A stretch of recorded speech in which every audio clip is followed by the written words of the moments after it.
आखिरकार राम झूले पर हुए भीषण हिट एंड रन मामले में पूरे 90 दिनों बाद पुणे पोर्शे कार मामले के दबाव के चलते आज सेशन कोर्ट ने राम झूले के हिट एंड रन मामले में आरोपी कार चालक रितिका मारू की जमानत खारिज कर दी।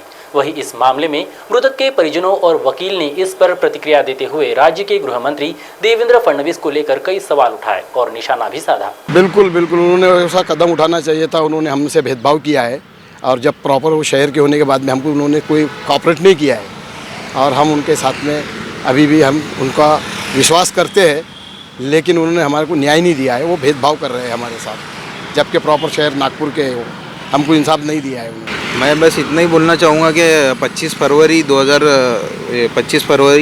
2024 को जो इंसिडेंस हुआ था रामझूला में, हमारे देवेंद्र फडणवीस जी जो महाराष्ट्र गवर्नमेंट के गृह मंत्री है, तो वो नागपुर सिटी के होने के बावजूद उन्होंने इसको मतलब तवज्जो देना चाहिए था इस केस को।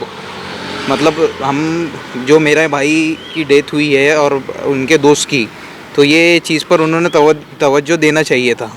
अब माननीय गृह मंत्री जी देवेंद्र फडणवीस जी ने जैसा कि पूना में जो एक रैश ड्राइव सेम जो हुआ है एक्सीडेंट, जिसके अंदर एक माइनर ने दोनों जो लड़का और लड़की थी दोनों को पीछे से डैश करके उड़ाया, तो उस केस में माननीय देवेंद्र फडणवीस जी ने जैसा प्रेस कॉन्फ्रेंस लिए, बहुत सारी पुलिस को वार्निंग्स दी।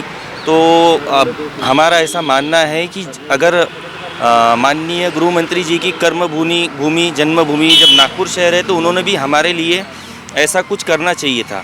बट अनफॉर्चुनेटली उन्होंने उस टाइम ऐसा तो किया नहीं। बट अभी बीच में उनका एक स्टेटमेंट आया था कि वो इस मामले को भी थोड़ा सा मतलब हाईलाइट करेंगे, बट उन्होंने करना चाहिए था। बस मेरी ये विनती है कि सर अभी भी हमारा केस जो है वो चल ही रहा है। जैसा कि आज आप जानते हैं कि एड इंटरिम बेल जो अक्यूज़्ड को मिली थी रितिका मालू को, वो अभी रिजेक्ट हुई है और हमें पूरा भरोसा है न्यायालय पे, हमारे जुडिशरी पे, कि हमें इंसाफ मिलेगा।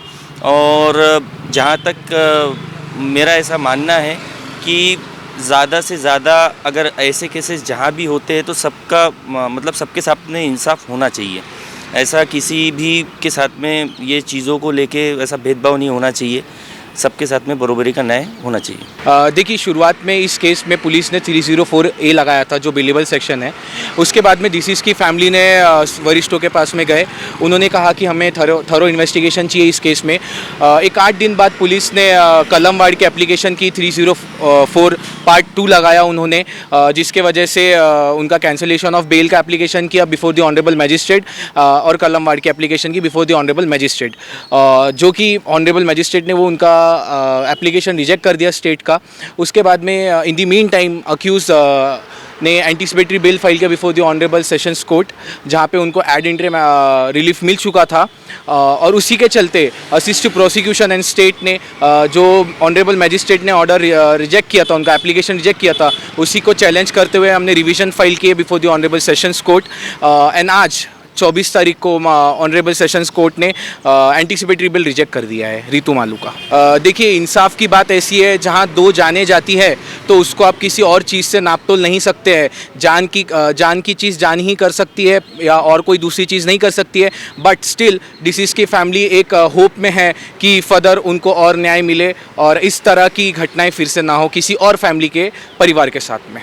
देखिए, जहाँ पे ऐसे केसेस की बात आती है तो police will take seriousness in this type of cases. Actually, you cannot see the grievance of the case, like your people die in just a hit and run cases, and the bailable section is been registered. So judiciary may bring some differences in the sections and to be leaved on these types of cases. Cameraman Brijmohan Mishra के साथ अभिषेक दुबे की report, Maharashtra TV 24 Nagpur.